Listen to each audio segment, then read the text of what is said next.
Une histoire écrite et racontée par Mathilde Duval, une production Chroniques Intimes. Ils sont revenus.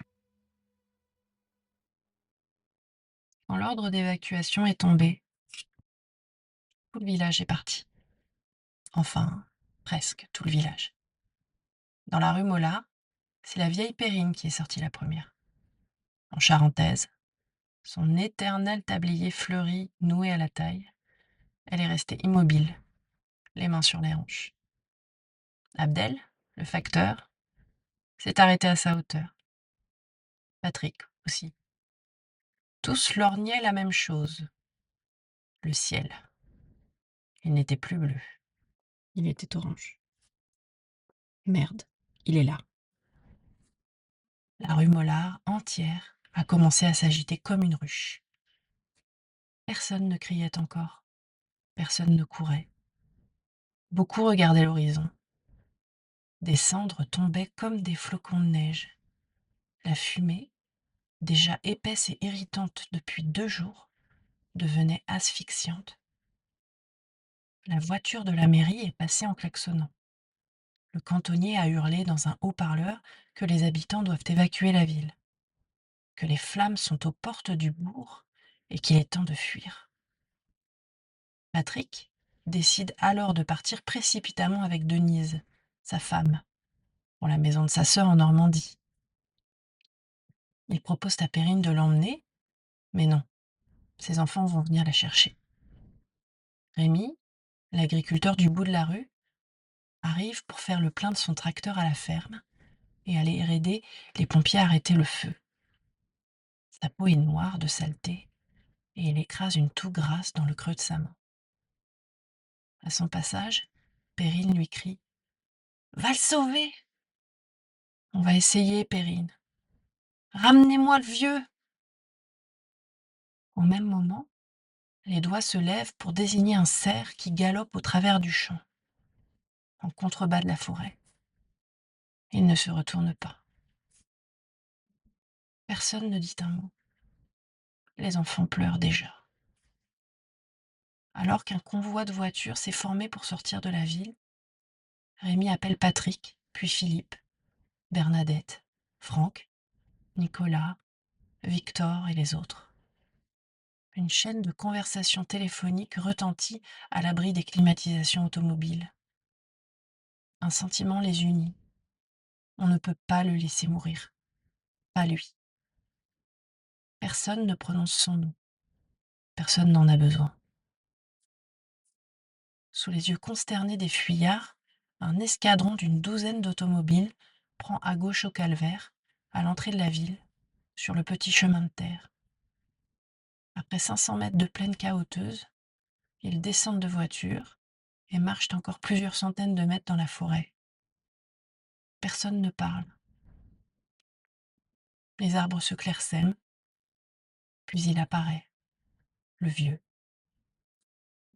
Ils sont rejoints sans tarder par le tracteur de Rémi, dont la remorque transporte des pelles, une tronçonneuse, une cuve d'eau, des arrosoirs, un long tuyau. Leurs bien maigres armes pour le sauver, lui, face au monstre de feu qui progresse à toute vitesse le long du village. Il sera bientôt là, sur lui. Rémi, en descendant de sa cabine, dit au travers de son téléphone : « Pars tranquille avec tes enfants, Perrine. Nous, on y est. » Aussitôt raccroché, il interpelle chaque volontaire. Il lance les pelles aux hommes, les arrosoirs aux femmes, explique à Patrick comment amorcer la pompe sur la cuve et tout tremper au mieux. Puis il commence à tronçonner toute la végétation inflammable à proximité et à nettoyer les alentours pour priver le feu de tout ce qu'il pourrait avoir à se mettre sous la dent. Tous travaillent silencieusement, dans la chaleur et la panique. Les fronts goûtent, les bouches se froissent, les doutes torturent. Chacun à l'œuvre repense à ses souvenirs. Rémi embrasse Cathy. Ça se passait toujours ici, après l'école. Elle s'appuyait contre la protubérance du tronc, juste sous ses fesses. La forme en creux, au niveau de leur tête, enveloppait délicatement leurs émois. Toutes ces caresses, mêlées d'odeurs de bois et de sous-bois.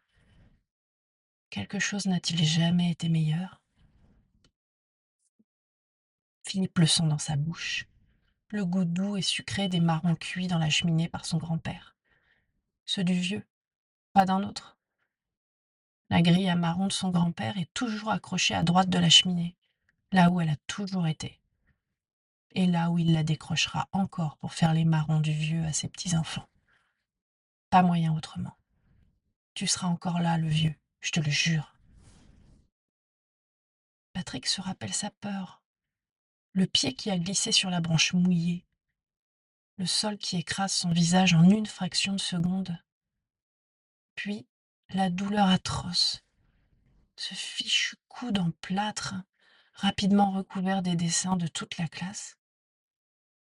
Salopard de vieux. Tu ne vas pas nous lâcher quand même. Bernadette pense au chat noir, au Orla, à la petite Fadette, à Cro-Blanc également, à la raideur du bois sous son bassin, contre ses fesses, qui l'obligeait à changer de position souvent, au craquement des branches qui la faisaient sursauter, et à l'odeur de mousse humide de l'automne. C'est toi qui m'as porté pour mon Capès, le vieux, mon agrègue aussi. Denise revoit Croquette, son chat, enterré juste à droite de la grosse pierre blanche, entre les deux énormes racines du vieux. Nicolas songe à Perrine. Où mettra-t-elle ses cendres si le vieux brûle? Tu vas pas lui faire ça, hein? Franck pense au grand incendie 1870. Si le vieux s'en est sorti à l'époque, il va forcément s'en sortir pour celui-là. Sous le vieux, Rémi avait demandé Cathy en mariage. Sous le vieux, Perrine avait allaité son dernier enfant. Sous le vieux, il y a déjà les cendres du père de Rémi. Combien de pique-niques? Combien de siestes? Combien de premiers baisers? Rémi se relève. Il a fini de tronçonner ce qui pouvait l'être. Il regarde ses camarades. Il se dit qu'ils sont fous. Aussi fous que lui. Le téléphone sonne. Sa fille. Il ne répond pas. Puis encore. Encore. Enfin, il décroche. Papa, où tu es? Il ment. J'arrive. Puis il raccroche. Et recommence à creuser. Au loin, il voit des flammes monter à des dizaines de mètres dans le ciel. Un épais nuage noir envahit tout. Le vent souffle vers eux. La poussière de cendres rend l'air difficilement respirable. Et ce grondement, comme une oreille posée sur un rail alors que le train n'est plus qu'à quelques mètres. Rémi comprend à quel point la situation devient critique.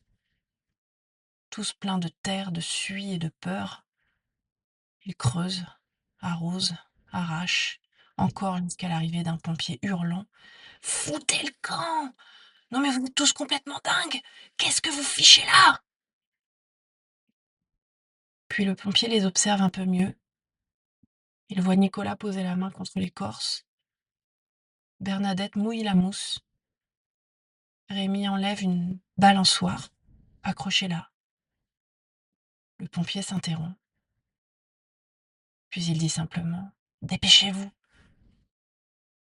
Rémi se redresse et hurle: Stop! On arrête et on y va. On a fait le maximum. On remballe. Tous lèvent les yeux vers le monstre enflammé et se rendent à l'évidence. Il faut partir. Seul Patrick refuse. Il creuse encore sa travée qui n'est pas terminée. Il envoie voler la terre tout autour de lui comme un dément. Rémi va lui-même le chercher. Il lui pose la main sur l'épaule. Ils échangent un regard. Cette fois, Patrick lance la pelle par terre de dépit et part en courant rejoindre les autres. déjà en route, des larmes noires plein les joues. Quelques semaines plus tard, la communauté revient sur les lieux. Perrine est là aussi.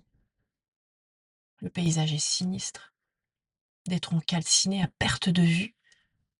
Silence. Les villageois sont rentrés au bourg, qui est resté épargné. Seule une maison isolée dans la forêt a été engloutie par l'incendie. Heureusement, les habitants avaient eu le temps de fuir. Le vieux est là, brûlé. Son écorce est noire. Perrine met sa main dessus, doucement. Puis Bernadette montre une branche. Il s'y trouve une unique feuille verte, toute petite. Perrine la caresse délicatement entre ses doigts. Elle sourit. Je savais que t'avais pas dit ton dernier mot, le vieux. Personne ne répond. Seule la feuille frissonne en silence. Le vieux marronnier avait 5 siècles. Il venait d'en gagner un de plus. Merci d'avoir écouté une nouvelle histoire des Chroniques intimes. Je suis Mathilde Duval. Chaque mercredi, je te raconte une nouvelle histoire inspirée du réel. Si tu aimes les mystères qui révèlent quelque chose de profondément humain, mes romans t'attendent sur le site chroniqueintime.com. À très bientôt.